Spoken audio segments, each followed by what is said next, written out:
Selamat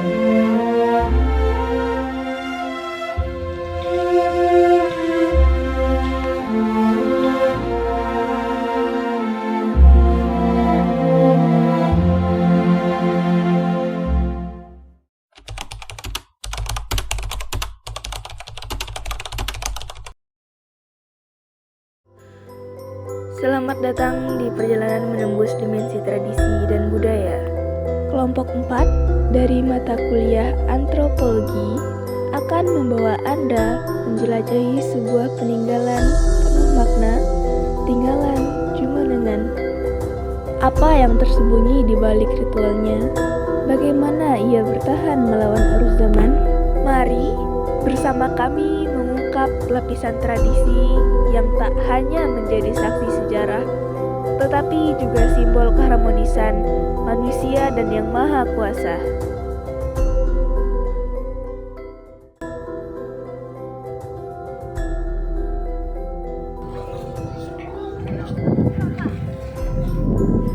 Inilah Yogyakarta, satu-satunya provinsi di Indonesia yang masih menganut sistem kesultanan dalam bentuk pemerintahannya.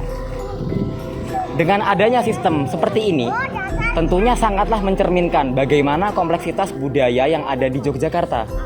Dan salah satu bentuk kebudayaan di Yogyakarta yaitu adalah tradisi tinggalan Jumenengan yang selalu disambut antusias oleh masyarakat setiap tahunnya. Tradisi tinggalan Jumenengan secara etimologi itu berasal dari dua akar kata, yaitu tinggalan yang berarti peringatan dan Jumenengan yang berarti kenaikan tahta. Adapun nanti akan muncul lagi istilah tinggalan dalam Jumenengan, yang mana kata dalam di sini merujuk pada sultan yang sedang bertahta atau berkuasa. Selanjutnya, secara terminologi, tinggalan Jumenengan itu dapat diartikan sebagai sebuah tradisi yang melibatkan serangkaian prosesi dalam rangka memperingati kenaikan tahta sultan yang sedang berkuasa kala itu. Atau gampangnya, tinggalan Jumenengan dapat kita artikan sebagai sebuah tradisi dalam rangka memperingati hari ulang tahun kenaikan tahta sultan. Tradisi tinggalan Jumenengan ini menjadi salah satu tradisi yang masih bertahan dan masih eksis hingga hari ini. Karena salah satu faktornya, tradisi ini merupakan tradisi yang diselenggarakan dan ditangani langsung oleh pihak keraton. Maka tidak heran jika dari tahun ke tahun, tradisi ini selalu menjadi event besar yang dinantikan oleh masyarakat Yogyakarta. Adapun dalam pelaksanaan tradisi ini, nantinya akan melibatkan berbagai prosesi rangkaian acara, yang mana nanti puncaknya terdapat di rangkaian acara Sugengan, yaitu dalam rangka mendoakan kepanjangan usia sultan yang sedang berkuasa. Ngebluk merupakan tradisi pertama dalam prosesi tinggalan Jumenengan. Ngebluk sendiri adalah proses pembuatan adonan apem. Ngebluk berasal dari kata bluk-bluk, yang mana kata bluk-bluk ini sering terdengar saat proses pembuatan membuat adonan apem.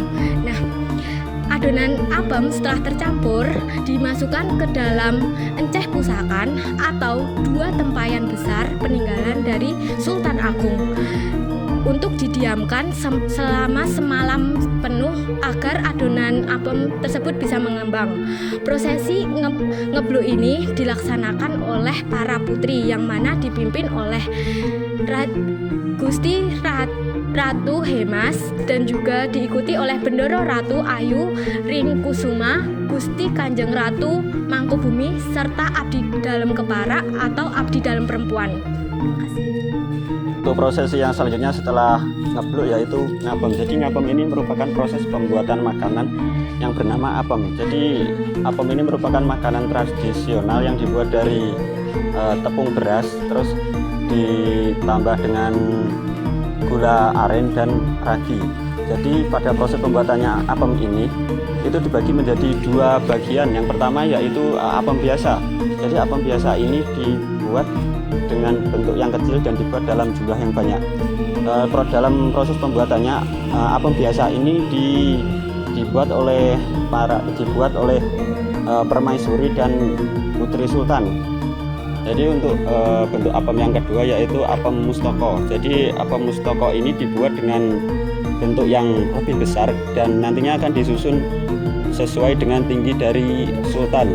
Hal ini dilakukan sebagai bentuk penghormatan kepada sultan, yang mana nantinya apem-apem yang dibuat ini nanti akan dibagikan kepada masyarakat yang mengikuti ke upacara kegiatan selanjutnya. Jadi apem ini dibuat bukan hanya sebagai hidangan semata, tetapi memiliki makna tersirat di baliknya. Apem sendiri sebenarnya berasal dari bahasa Arab yang berarti ampun, yang memiliki arti memohon atau maaf. Jadi dalam proses pembuatan apem ini memiliki makna sebagai permohonan maaf atau minta maaf kepada Sang Maha Pencipta. Sugeng Tinggalan Jumenengan adalah upacara selamatan yang digunakan untuk memperingati Hari Penobatan Sultan.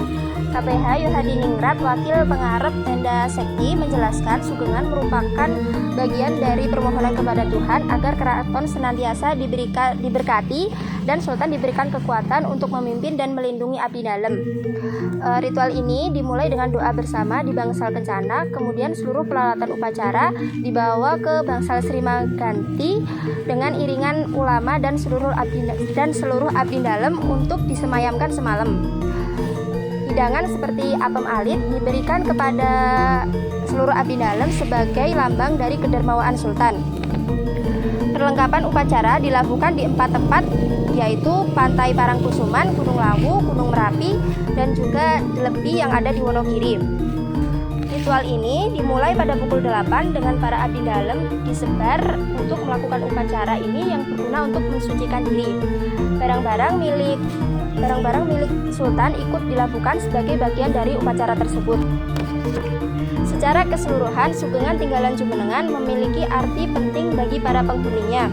Sugengan Tinggalan Jumenengan bertujuan untuk mencari keselamatan dan kesejahteraan bagi para sultan, seluruh keluarga, para abdi dalem, dan seluruh rakyat Yogyakarta. Nata Ubaran Pelabuhan merupakan aktivitas terakhir yang menjadi penutup daripada tradisi dan proses tinggalan dalam Jumenengan. Jadi Ubaran Pelabuhan ini merupakan sebuah prosesi untuk pengaturan dan penataan benda-benda yang disebut sebagai Ubarampe. Ubarampe itu sendiri merupakan benda-benda yang dianggap memiliki kekuatan dan nilai spiritual tertentu yang memiliki ciri khas bagi warga keraton Kota Yogyakarta. Demikian. Sementara labuhan merupakan prosesi melabuhkan benda-benda ini ke dalam tempat-tempat tertentu yang disebut sebagai petilasan. Nata Ubaran Pelabuhan itu terdiri dari 3 benda, yakni terdiri dari baju dan pakaian, kemudian terdiri dari makanan persembahan, dan terdiri dari perlengkapan tradisi. Nah, baju atau pakaian yang digunakan dalam konteks ini adalah baju-baju seperti baju-baju yang memiliki corak sederhana seperti lurik atau kain mori, yang pada umumnya memfilosofikan makna kesucian dan kerendahan diri. Di samping itu ada juga jubah Sri Sultan Hamengkubuwono yang tengah berkuasa saat itu, yang dianggap memiliki kekuatan spiritualitas yang tinggi. Kemudian yang kedua, peralatan dan perlengkapan tradisional. Pada umumnya yang dipakai dalam tradisi ini adalah benda-benda yang memiliki wangi-wewangian yang khas seperti minyak kelapa dan parfum bunga si kandang, begitu. Parfum bunga si taman, parfum bunga si taman. Kemudian selepas itu ada juga makanan yang dijadikan sebagai persembahan, dan makanannya juga makanan-makanan yang khusus yang barangkali hanya dikeluarkan dalam satu momen inisiasi, yakni ayam ingkung, kemudian ada jenang, sama satu lagi itu ada nasi tumpeng. Demikian. Dan sebagaimana kita tahu, Nata Ubaran Pelabuhan ini memiliki makna filosofis yang sangat dalam bagi warga kota Yogyakarta, di mana ia mencerminkan relasi yang sangat kuat antara masyarakat, Tuhan, dan kekuatan spiritual lainnya. Oleh karena itu, Nata Ubaran Pelabuhan tidak dapat dilakukan oleh sebagian orang. Perlu tenaga-tenaga ahli yang benar-benar memahami makna akan filosofis yang sangat mendalam dari pelaksanaan tradisi. Labuhan itu sendiri akan dilakukan di 4 lokasi yang berbeda, yang menurut kepercayaan lokal merupakan sumber petilasan Keraton Ngayogyakarta yang dipakai oleh Sri Sultan sebelumnya, atau yang kita kenal sebagai Panembahan Senopati, untuk menjalin ikatan sakral beserta dengan makhluk gaib atau penunggu-penunggu yang berada di sekitar lokasi tersebut. Yang pertama adalah petilasan Parangkusumo. Nah, petilasan ini diyakini oleh masyarakat setempat sebagai tempat di mana Panembahan Senapati melakukan meditasi untuk pertama kalinya. Dan di situ juga beliau berhasil menjalin kontrak dengan penguasa Laut Selatan atau yang oleh masyarakat Jawa dikenal sebagai Nyi Roro Kidul untuk kemudian membantu Sri Sultan dalam mengelola dan mengatur urusan kerajaan dan birokrasinya. Nah, sebagai balasan, Sri Sultan menjanjikan bahwa akan melakukan upacara ritual labuhan ini selama 1 tahun sekali. Oleh karena itu, nilai sakral yang dipegang oleh masyarakat Yogyakarta, terutama oleh abdi dalam keraton dan keluarga keraton itu sendiri, bertujuan agar si Ratu Selatan ini nantinya tidak membawa malapetaka dan mara bahaya bagi masyarakat kota Yogyakarta dan abdi dalam serta keluarga keraton pada khususnya. Petilasan yang ketiga adalah petilasan Merapi atau yang oleh warga setempat dikenal dengan Labuhan Merapi. Merapi ini dinilai sebagai sebuah tempat petilasan yang amat sakral bagi masyarakat Jogja terutama keraton, karena pada tahun 1586, tepatnya ketika Mataram Ngayogyakarta waktu itu masih menjadi daerah otonom di bawah kerajaan Pajajaran, Merapi ini memiliki intervensi atau memiliki peran yang sangat luar biasa dalam berdirinya Mataram Ngayogyakarta. Jadi ceritanya, waktu itu Yogyakarta adalah salah satu kerajaan otonom yang berdiri di bawah pemerintahan Kesultanan Pajang. Namun pada saat itu, tepatnya 1584 Masehi, Yogyakarta memiliki struktur perekonomian dan politik yang bahkan lebih mapan serta militer yang lebih kuat daripada kerajaan Pajajaran. Hal ini kemudian membuat Sultan Hadiwijaya merasa risau. Oleh karena itu, Sultan Hadiwijaya mengirimkan pasukan dengan jumlah yang cukup besar untuk meluluh lantahkan kerajaan Mataram. Namun, tepat pada tahun 1584, tepatnya di bulan Mei, itu Gunung Merapi mengalami erupsi dan meluluh lantahkan seluruh prajurit Pajajaran yang hendak menyerang kerajaan Mataram, tepatnya di daerah Prambanan. Lantas untuk upacara labuhan untuk upacara labuhan atau petilasan yang nomor 3 adalah petilasan yang dilakukan atau upacara labuhan yang dilakukan di petilasan Gunung Lawu yang terletak di Dusun Karanganyar, Jawa Tengah. Jadi ceritanya, pada zaman dahulu kala, Prabu Brawijaya V itu berhasil melarikan diri dari kejaran kerajaan Kaling yang kala itu dipimpin oleh seorang raja bernama Girindrawardana. Nah, di Gunung Lawu ini, Prabu Brawijaya V memperoleh pencerahan spiritual, sehingga dalam sisa hidupnya memutuskan untuk menjadi seorang pertapa yang hidup di kawasan Gunung Lawu, sehingga dikenal dengan nama Sunan Lawu. Karena Prabu Brawijaya ini adalah seorang yang sangat berjasa atau adalah seorang yang memiliki jasa yang begitu besar dalam berdirinya kerajaan Mataram Ngayogyakarta. Di situ Sri Sultan memutuskan bahwa Prabu Brawijaya ini juga berhak atas kehormatan dan kemuliaan yang dimiliki oleh masyarakat Yogyakarta. Oleh karena itu, Gunung Lawu dipilih sebagai salah satu lokasi petilasan yang menjadi salah satu titik penyerahan Ubur Rampe. Pada umumnya, Ubur Rampe akan diserahkan pada juru kunci Gunung Lawu yang terletak di kawasan Karanganyar, Jawa Tengah.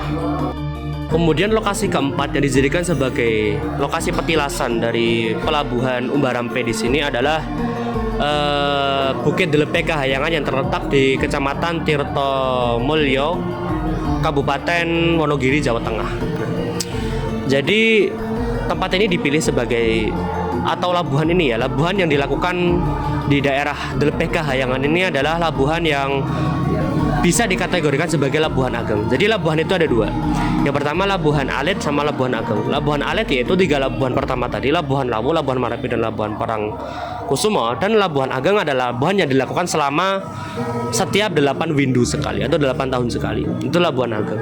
Nah, pada umumnya Labuhan Ageng ini akan dilakukan atau Labuhan Delepe Kahyangan ini akan dilakukan dengan menyemayamkan setiap Ubur Rampe di tempat-tempat yang dinilai memiliki nilai sakralitas di daerah Delepe Kahyangan, entah itu mata air, batu besar, dan petilasan-petilasan yang lain sesuai dengan kehendak Sri Sultan dan abdi dalam setempat.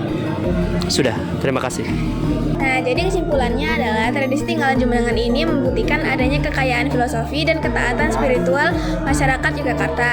Tiap-tiap rangkaian acara yang ada dalam tradisi ini dimulai dari ngebluk dan diakhiri dengan labuhan.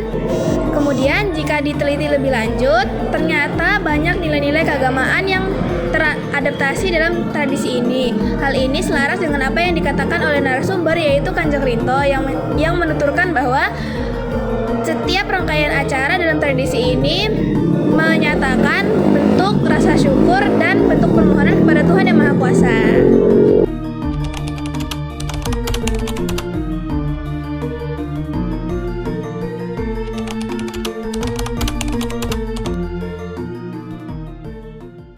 Welcome back to our fucking channel. So, Disambut antusias oleh masyarakat setiap tahunnya. Skip. Proses pembuatan makanan yang balik. Oh ya, Ulang yuk. yo, ulang. Adonan apem. Adonan itu ayam adonan wae. Bertujuan untuk diulangi lagi nggak apa-apa ya? Nanti dikat aja. Secara keseluruhan